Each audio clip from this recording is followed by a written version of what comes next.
ఆనం రామనారాయణ రెడ్డి గారు, నిమ్మల రామానాయుడు గారు, గౌరవ శాసనసభ్యులు నజీర్ గారు, ఆనరబుల్ ఎమ్మెల్యే పత్తిపాడు గౌరవ రామాంజలి గారు, దామలచెర్ల జనార్దన్ గారు, Madiga welfare corporation chairman Sridevi గారు, ఈరోజు ఈ కార్యక్రమానికి వచ్చినటువంటి కిమ్స్ గ్రూపుకు సంబంధించిన డాక్టర్లందరికీ, సిబ్బందికి మనస్ఫూర్తిగా పేరు పేరున అభినందనలు.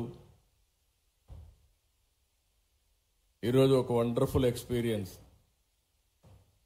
భాస్కర్ రావు గారు మాట్లాడుతూ ఉంటే ఇంకా మన ఆరోగ్యం గురించి ఆలోచించాల్సిన అవసరం లేదు అనే విధంగా మాట్లాడగలిగాడు. That is the marketing. చేసిన పనిని చాలా స్పష్టంగా చెప్పడం, చేయబోయే దానిపైన మళ్ళీ ప్రజల్లో ఒక మంచి అభిప్రాయం కూడా క్రియేట్ చేయాల్సిన అవసరం ఉంది. ఆయన మాట్లాడాడు. ఆయన మాట్లాడిన దానికి ప్రూఫ్ ఆఫ్ కాన్సెప్ట్ ఉంది. ఎగ్జాక్ట్గా 2000 సంవత్సరంలో నెల్లూరులో నేనే ఆ రోజు మొదటి హాస్పిటల్ ప్రారంభించాలనుకుంటున్నాను. అక్కడి నుంచి స్టార్ట్ చేశాడు. ఎగ్జాక్ట్గా 25 సంవత్సరాలు, 5000 బెడ్స్, 5-6 రాష్ట్రాల్లో విస్తరించాడు. ఈరోజు 25,000 కోట్ల రూపాయలు మార్కెట్ క్యాప్ సాధించాడు. అందుకే అన్నాను, ఎప్పుడైనా చెప్పేటప్పుడు విశ్వసనీయత ఉండాలంటే చేసి చూపిస్తే విశ్వసనీయత వస్తుంది. అది చేసి చూపించిన వ్యక్తి సంస్థ భాస్కర్ రావు గారు. అదే మరి కిమ్స్ అని చెప్పి కూడా నేను మీకు తెలియజేస్తున్నా.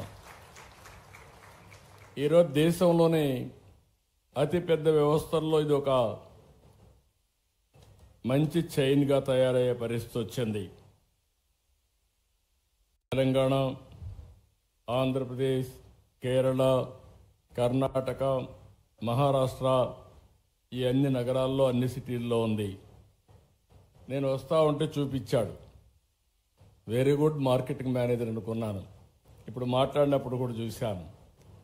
హాస్పిటల్లో వస్తే ఎక్కడెక్కడ కిమ్స్ హాస్పిటల్స్ ఉన్నాయో మొత్తం మ్యాప్ వేసి, ఆంధ్ర మ్యాప్ వేసి చాలా స్పష్టంగా చూపించాడు.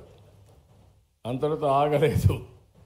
అక్కడి నుంచి మళ్ళీ ఆంధ్రప్రదేశ్లో ఎలాంటి పండుగలు చేస్తారో అవన్నీ కూడా చేశారు. అక్కడి నుంచి మీరు చూస్తే ఆ గోడలంతా కూడా మనం చిన్నప్పుడు చదువుకున్నప్పుడు జ్ఞాపకం వస్తుంది. అలాంటి పెయింటింగ్స్ వేసి ఆంధ్రప్రదేశ్లో టూరిజం స్పాట్స్ కూడా మొత్తం ఒకసారి చూపించాడు. ఒక పక్క హిస్టరీ, ఒక పక్క జాగ్రఫీ, ఇంకో పక్క మెడికల్ నాలెడ్జ్ కూడా, ఏ జబ్బు వస్తే ఏ విధంగా ఉండాలి, జాగ్రత్తలు తీసుకోవాలని కూడా బ్యూటిఫుల్గా చూపించాడు.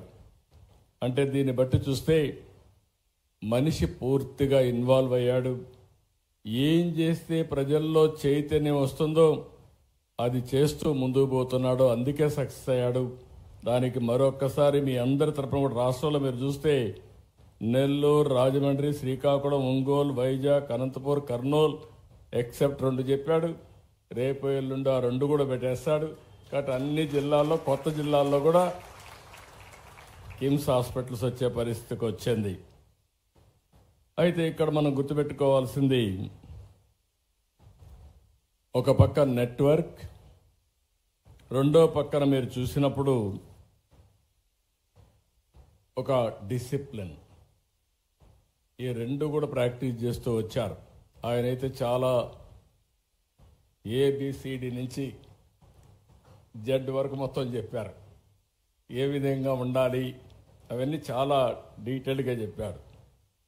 ఈరోజు మీరు చూస్తే హైదరాబాద్లో ఒక 1000 పడకల ఆసుపత్రి సికింద్రాబాద్లో పెట్టారు.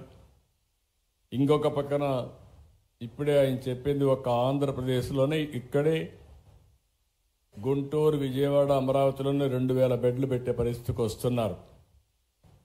ఇవన్నీ కూడా మార్కెటింగ్. అంటే ఒక విజన్ ఉండే వ్యక్తి భాస్కర్ రావు గారు అని చెప్పిన అభిప్రాయం. అది కూడా మోడల్స్, ఒక మోడల్ ఆయన చెప్పాడు. ఆ మోడల్ కూడా మీరు చూస్తే ఎంప్లాయీస్ ఎవరైతే ఇందులో పనిచేస్తున్నారో 10,000 మంది ఈ హాస్పిటల్లో పెట్టుబడులు పెట్టారు. 25,000 కోట్ల రూపాయలు మార్కెట్ క్యాప్లో ఈ 10,000 మందికి 12,000 కోట్ల రూపాయలు మార్కెట్ క్యాప్ వచ్చిందంటే ఆ రోజు పెట్టిందంతా కూడా 100 కోట్లు పెట్టారేమో. 100 కోట్లు పెడితే ఈరోజు 12,000 కోట్ల రూపాయలు మార్కెట్ క్యాప్ వచ్చిందంటే ఆయన ఒక్కడు బాగుపడడం కాదు, హాస్పిటల్లో చేరిన ప్రతి ఒక్క డాక్టర్కి ప్రతి ఒక్కరికి షేర్ ఇచ్చాడంటే అది విజయ రహస్యం అని చెప్పి మరొకసారి మీ అందరికీ తెలియజేస్తున్నా.